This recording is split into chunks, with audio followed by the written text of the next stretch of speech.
جو بیویاں اپنے آپ کو خاوند کے برابر سمجھے کہ اللہ نے ایک جیسا بنایا ہے، ان کے لیے کچھ رہنمائی فرما تو ٹھیک سمجھتی ہیں وہ ایک جیسا ہی بنایا ہے، مرد و عورت کو اللہ نے ایک جیسا ہی بنایا ہے، اس حوالے سے کہ ہیومن ڈگنیٹی میں تو برابر ہے، بلکہ عورتوں کا مقام تو کچھ زیادہ ہو جاتا ہے بعض اوقات۔ صحیح بخاری میں حدیث ہے، ایک صحابی نے آگے پوچھا یا رسول اللہ صلی اللہ علیہ وآلہ وسلم مجھ پہ سب سے زیادہ حق کس کا ہے؟ فرمایا تیری ماں کا۔ پوچھا اس کے بعد کہا تیری ماں کا، اس کے بعد کہا تیری ماں کا، چوتھی دفعہ کہا تیرے باپ کا۔ ٹھیک ہو گیا؟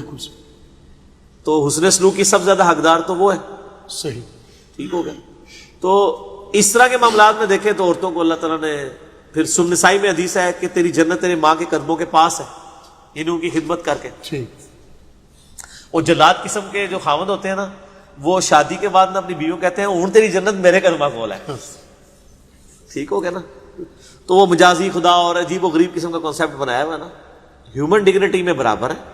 باقی قرآن یہ کہتا ہے الرجال قوامون علی النساء، مرد عورتوں پر حاکم ہے، اس حوالے سے کہ ان کے اوپر خرچہ کرتے ہیں، وہ مینیجریل پوائنٹ آف ویو سے دیکھا گیا۔ صحیح، ظاہر مینجمنٹ میں تو 72 سیٹر گاڑی ہے تو ڈرائیور تو ایک ہی ہوگا نا، 72 بندے تو یہ نہیں کہہ سکتے کہ جی میں باری باری چلانا ہے، ایک نہیں چلانا ہے نا، جس کو چلانا آتا ہے، باقی اس کے پیچھے رہیں گے۔ اور وہ جو ڈرائیور ہے وہ یہ نہ سمجھ لے کہ میں اب جب جہاں مرضی ٹھوک دوں میرے ہاتھ میں اسٹیئرنگ ہے، نہیں۔ تو یہ ایک بہت یعنی ایک موٹی سی مثال۔ تو عورت کی عزت کریں، عزت کروائیں گے، عزت نہیں کریں گے۔ میں آپ کو ایک مثال دے دوں کہ اگر ایک مرد خراب ہو جائے نا اس کو تو ٹھیک کیا جا سکتا ہے، صحیح، ایک عورت خراب ہو جائے اس کو سارے مرد مل کے بھی ٹھیک نہیں کر سکتے۔ بالکل صحیح۔ اس لیے عورتوں کے ساتھ پیار محبت کا رویہ رکھیں۔ صحیح بخاری میں حدیث ہے، نبی علیہ السلام نے فرمایا میں اپنے بعد سب سے بڑی آزمائش تم پر تمہاری عورتیں بیویاں چھوڑ کے جا رہا ہوں۔ بخاری مسلم میں حدیث ہے، نبی علیہ السلام ایک دفعہ سفر میں تھے تو عورتوں کا قافلہ الگ سے آپ مینج کرتے تھے، تو وہ جو عورتوں کے اونٹ ہانک رہا تھا نا بندہ، اس کو نبی علیہ السلام بار بار کہتے تھے آہستہ آہستہ ہانکو، شیشیاں پڑی ہوئی ہیں اس پہ۔ اللہ، یعنی عورت کو اللہ نے صنف نازک بنایا نا، تو نبی علیہ السلام یعنی یہ چیز کا بھی ریگارڈ کرتے تھے۔ صحیح۔ تو اب مجھے بتائیں جو اپنی بیویوں کو مارتے ہیں، ان کے اوپر تشدد کرتے ہیں، یہ اللہ کو کیا منہ دکھائیں گے؟ صحیح۔ اور اس کی وجہ سے بڑے یعنی میرے تک تو بڑے معاملات اس طرح کے پہنچتے ہیں، میں تو سوچ بھی نہیں سکتا کہ یعنی کبھی کوئی شخص اس طریقے سے بھی ظلم کر سکتا ہے۔ آپ کو اگر اللہ نے حاکم بنایا تو آپ اپنا حوصلہ بھی ویسا رکھیں، جزاک۔ ٹھیک ہو گیا۔ باقی یہ حدیث ہے بخاری مسلم میں کہ میں نے عورتوں کی کثرت دوزخ میں دیکھی ہے اپنی زبان درازی مردوں کے اوپر کرنے کی وجہ سے۔ وہ سر مرد بھی پھر اس طرح کے ہو نا، جی، تو مرد بھی بہت سارے دوزخ میں جا رہے ہیں عورتوں پہ ظلم کرنے کی وجہ سے۔ صحیح بخاری میں حدیث ہے کہ ایک عورت بڑی نیک تھی، اس نے ایک بلی کو قید کر دیا کہ وہ بھوکی پیاسی مر گئی، تو نبی علیہ السلام نے فرمایا کہ وہ دوزخ میں ہے۔ بلی تو جانور ہے، اور جو انسانوں کے ساتھ ظلم کرتے ہیں، کیسے کیسے ظلم نہیں کرتے ہیں، یعنی مرد عورتوں کے ساتھ کس کس قسم کی ان کو اذیتیں دیتے ہیں۔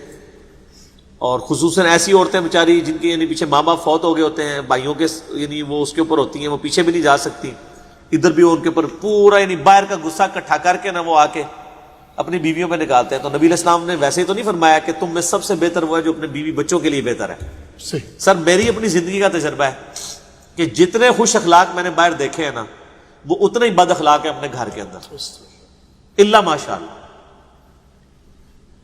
اور یعنی میں آپ کو پرسنل بتاتا ہوں، میں جتنا باہر ہوں نا بد اخلاق، اتنا ہی گھر میں ہوں، ٹھیک ہے۔ یعنی میں یعنی طبیعت میری تھوڑی سی اس حوالے سے ہے، یعنی وہ ظاہر ہے کہ یہ اسٹرکٹ طبیعت نہ ہو تو پھر مینیجبل فارم میں چیزیں نہیں چل، یعنی کالج کے پرنسپل اگر سخت نہیں ہوگا تو وہ کالج تو نہیں چلا سکتا، وہ اس نے اڈاپٹ کرنی پڑتی ہیں اس کو چیزیں بعض اوقات معاملات۔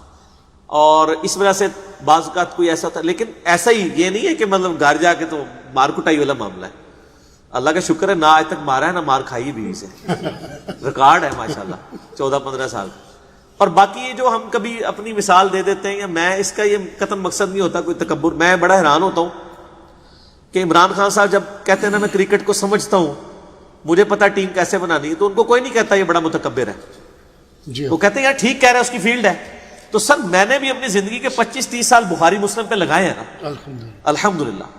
تو جب میں یہ دعویٰ کرتا ہوں کہ میں یہ وثوق سے کہہ رہا ہوں کہ اس طرح کی کوئی حدیث بخاری میں نہیں ہے، مسلم میں نہیں ہے، یہ فلاں جگہ ہے، تو مجھے کہتے ہیں تکبر کر رہے ہیں. میں اپنی فیلڈ، حالانکہ میرے دماغ میں تکبر ہوتا بھی نہیں ہے، میں اپنی وہ فیلڈ کی ایکسپرٹیز کا اظہار کر رہا ہوتا ہوں. اور میں حیران ہوتا ہوں کہ کرکٹر پہ کوئی نہیں بولتا، سیاستدان پہ کوئی نہیں بولتا. اگر کوئی مذہبی یعنی پیشوا اس حوالے سے کہ لوگوں کو دین سکھا رہا ہوا ایسی بات کہتے ہیں بڑا آکڑے ہوا ہے. آکڑا وہ بندہ ہے میرے بھائی کہ جب آپ کوئی ایسا شخص ہو جو عبادت بھی کروا رہا ہو اور آپ سے نذرانے بھی بٹور رہا ہو، اس کو آپ یہ باتیں کریں. جو آپ کو اپنی جیب سے کھلا رہا ہو، جتنے ہی یہاں مہمان آتے ہیں ہر اتوار، آپ دیکھ لیں ہمارا ہزاروں کا خرچہ ہوتا ہے، تو سارا اپنی جیب سے اللہ کی مدد سے کر رہے ہیں، تو ہمیں تو حق پہنچتا ہے.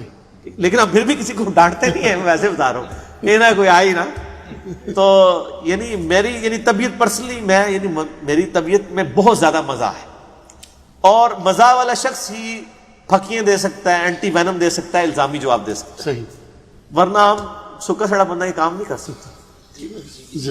جی جی جو ان کے بارے میں وضاحت تھوڑا سا کرتے ہیں کہ جو ذہنی پریشانی ہے، ہاتھ تو نہیں اٹھاتے عورتوں پر، لیکن ایک دو فیملیز کے بارے میں ایسا دیکھنے کو ملتا ہے کہ وہ اتنی ٹینشن دیتے ہیں کہ وہ گھر کی بیوی جو ہے وہ اتنی ڈپریشن، وہ بھی حرام ہے نا جی. 2 ہفتے تک نیند نہیں آتی. ہاں نہیں وہ بھی حرام ہے جی. اس میں تو قرآن میں یہ آیا ہے کہ جب میاں بیوی کا اس طریقے سے اختلاف ہو، ایک حکم مرد کی طرف سے ایک عورت کی طرف سے آئے، اور وہ آپس میں یعنی جس کو یعنی عورت والی سائڈ کے لوگ بھی حکم مانے اپنا کہ اس کا فیصلہ قبول کریں گے، اور مرد والے بھی، پھر وہ آپس میں یعنی ٹرمز اینڈ کنڈیشن طے کریں.